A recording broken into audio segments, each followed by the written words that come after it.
So, despite our many, many meetings here, we're still in Book 1, Canto 3, because we go very, very slowly.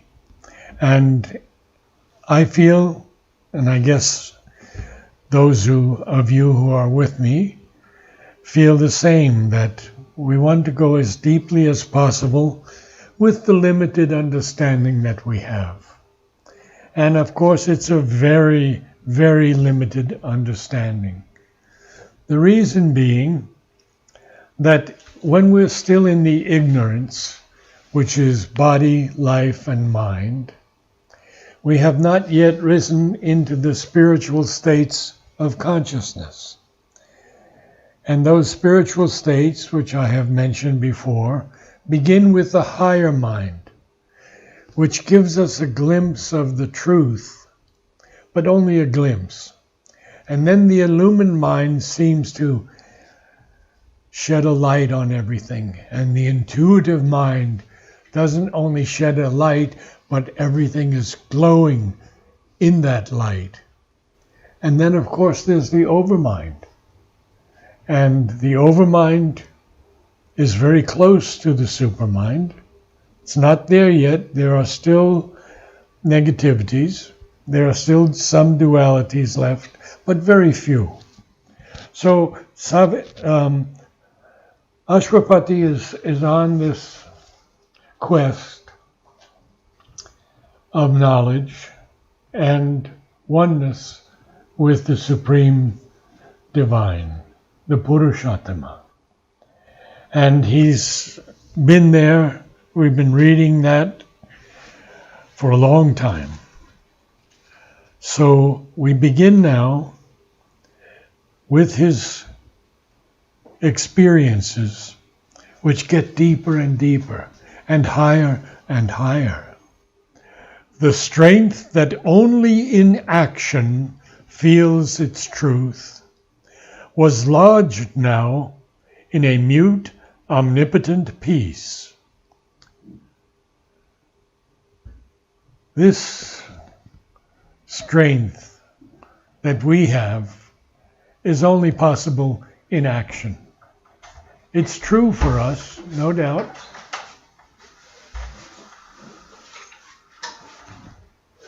It is true that we can accomplish many things in action, but we only feel the truth of that strength when we are acting. But not Ashwapati. He is now lodged in this mute, omnipotent, all-powerful peace. Ceased in a truth which lives in its own light. So that's already the intuitive mind coming into the overmind. Does everybody have a punctuation mark after the word peace? Yeah. Because that's a mistake. How can it be there? It could be a comma. Full stop after light. Yeah, and a full stop after light, yes, but peace has a full stop also. And that doesn't make any sense. It's probably typographical. Well, can't the strength be lodged in that piece permanently, and then we start with the leisure? Yes, but where is the subject beginning with ceased? What ceased? The strength ceased in a truth which lives in its own light. We don't have that. Ceased So- is not in There's like a this long line edition. between them. Oh, see, we have different editions, and that's the problem that keeps coming up, huh? Narad, So- I think it's the lexicon you're using. Huh? I'm using the Savitri PDF or lexicon. Lexicon. I think in the lexicon we might have not put it together properly. Was lodged in a mute, omnipotent peace. A leisure You have Elysia next, Yes. and I don't have it. So it's Aishwarya is probably correct. So I'll have to read with you for a while. Or we can go to the PDF. The strength that only in action feels its truth was lodged now in a mute, omnipotent peace, a leisure in the labor of the worlds, a pause in the joy and anguish of the search, restored the stress of nature to God's calm. Well, He is in that world of omnipotent peace. And there's a leisure there in the labor of the worlds because there's no creation in that space. In the transcendent, all is total peace. It's the realm of the Purushottama, immutable, perfect, but absolutely still. No movement at all. So what we're seeing is that Ashwapati is there now. He is not active, and therefore he says, a pause in the joy and anguish of the search. Restored the stress of nature to God's calm. That's an important line, because nature is always in stress. She's creating and at the same moment destroying. But she's always destroying to create something better. And that's nature's work. But there's a lot of stress. So he is away from that. And this next line, a vast unanimity ended life's debate. So this oneness, you see, life has a debate, always a debate, because we live in a world of duality. We see good, we see bad. We like this taste, we don't like that taste. All of these opposites are unified in this line. A vast unanimity ended life's debate. Now, the war of thoughts that fathers the universe, the clash of forces struggling to prevail, in the tremendous shock that lights a star, as in the building of a grain of dust, the grooves that turn their dumb ellipse in space, plowed by the seeking of the world's desire, the long regurgitations of time's flood, the torment edging the dire force of lust that wakes kinetic in earth's dullard slime and carves a personality out of mud, the sorrow by which nature's hunger is fed, the estrus which creates with fire of pain, the fate that punishes virtue with defeat, the tragedy that destroys long happiness, the weeping of love, the quarrel of the gods, ceased in a truth which lives in its own light. Well, Sri Aurobindo has written to Amal Kiran that, yes, I do have longer sentences, but they're usually only 6 lines. and look at what we've just been through. So let's take it slowly. This war of thoughts that fathers the universe. Fathers means procreates, builds the universe. But it's a war of thoughts. because thoughts are never truth. They cannot be truth. Mother says the truth is indivisible and not translatable, but must be lived. So, we continue on with this sentence, long sentence, because Sri Aurobindo wants us to understand this whole creation and how it's coming. So we're going to see about this clash of forces that are struggling to prevail in the tremendous shock that lights a star, as in the building of a grain of dust. And we here remember William Blake. Anyone? Remember what? William Blake's poem about everything's in the grain of dust. Oh, Yeah. sand. Hold heaven in the hand. No, hold an eternity. In a grain of sand. Huh? In a grain of sand. In a grain of sand, yes. And so we see that the divine is in everything. He's in the grain of sand. And when I asked Ranganathan, well, what about this thing when Mother says that our consciousness could slow the descent of the supermental? And he said, yes, it's possible.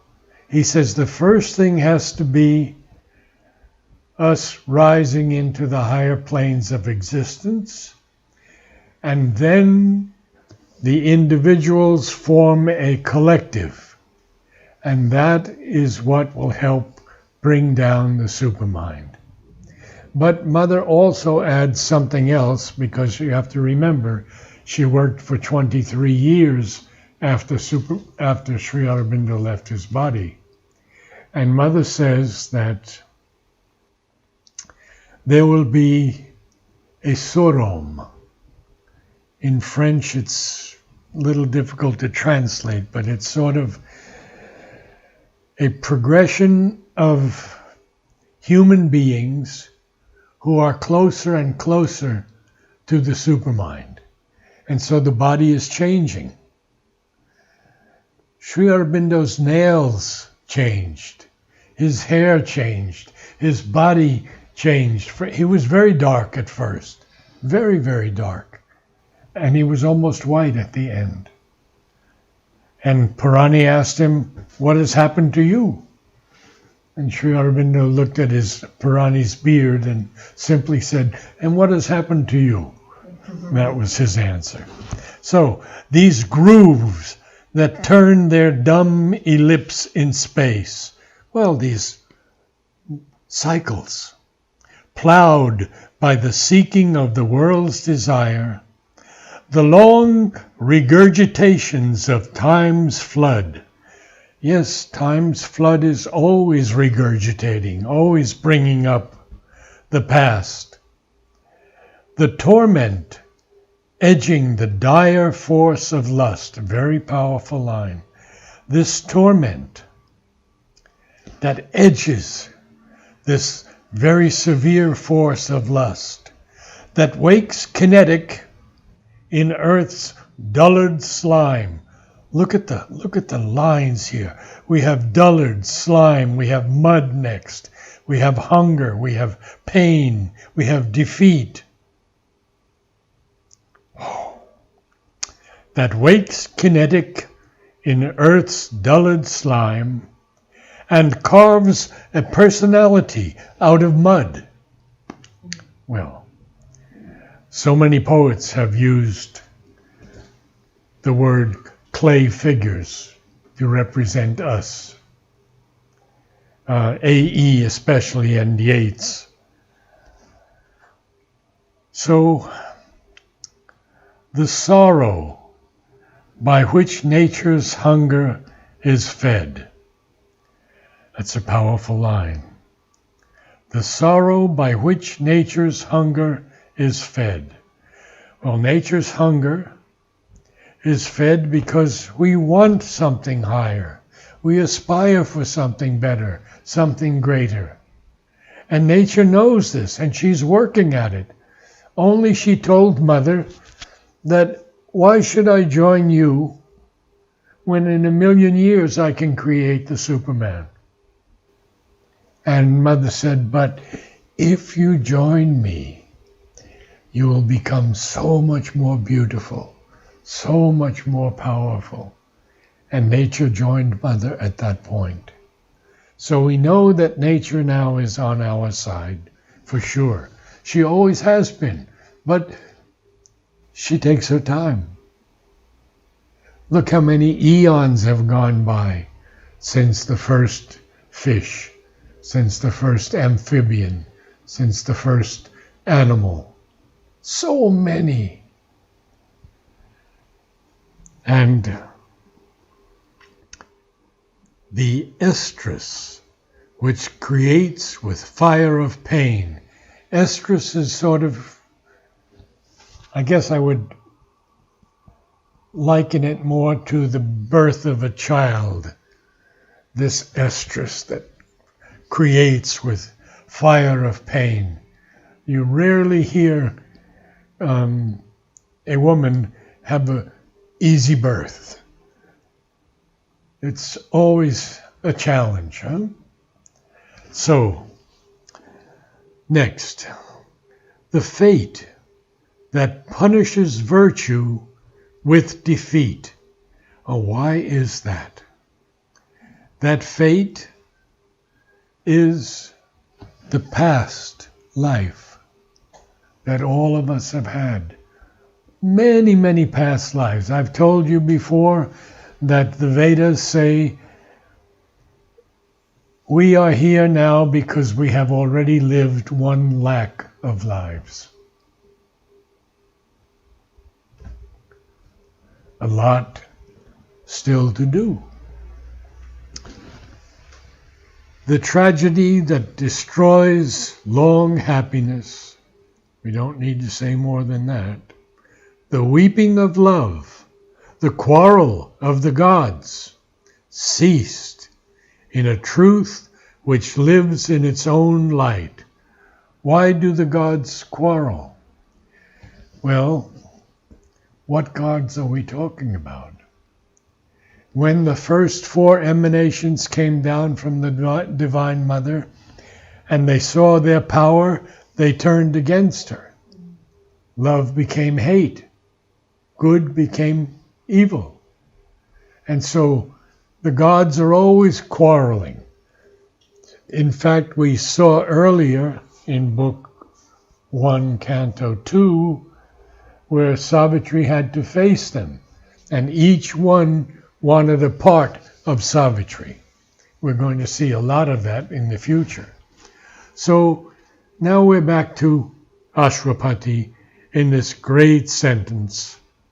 His soul stood free, a witness and a king. And that's a very important line because he has now the witness consciousness. He can look at everything and see exactly what it is. And yet he's also a king.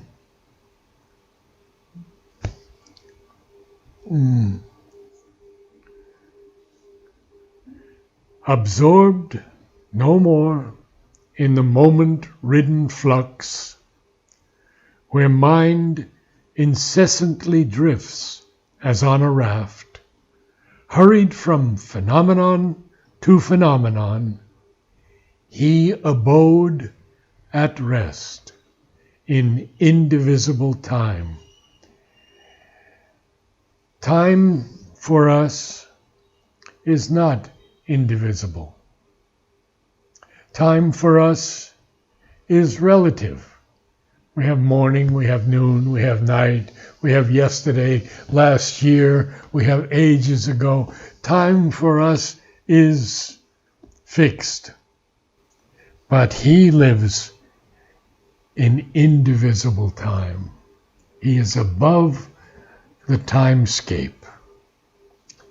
and therefore he abode at rest. Now we're going to hear more. This is a beautiful passage. As if a story long written, but acted now, in his present he held his future and his past. Well, that's Trikaladrishti. Definitely. The triple aspect of seeing one's past, one's present, and one's future.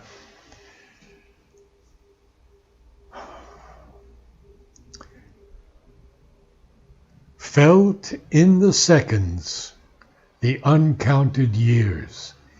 He felt in the seconds. That's the scope. And even saw the hours like dots upon a page. The hours like dots upon a page. Extraordinary. An aspect of the unknown reality altered the meaning of the cosmic scene. How did it alter it? This huge material universe became a small result of a stupendous force. Now that we have the Webb telescope, finding all these galaxies, and we see Earth is so small in relation to them. Even in relation to the planets that we know, but far more since this breakthrough of the Webb telescope.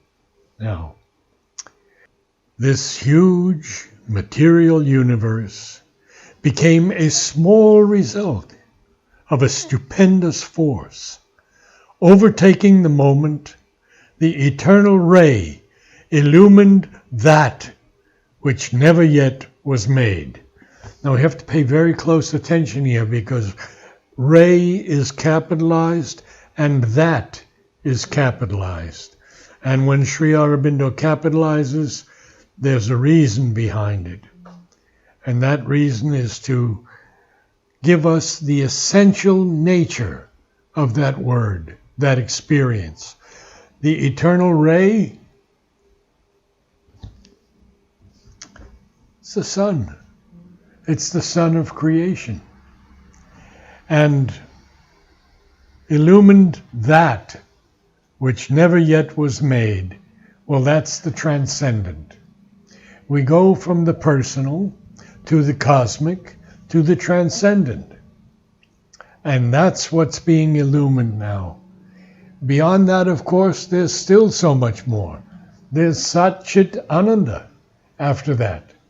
And after that, we don't know. Mother says it doesn't end. Okay, so, time is up. Well, that's a good place we can stop.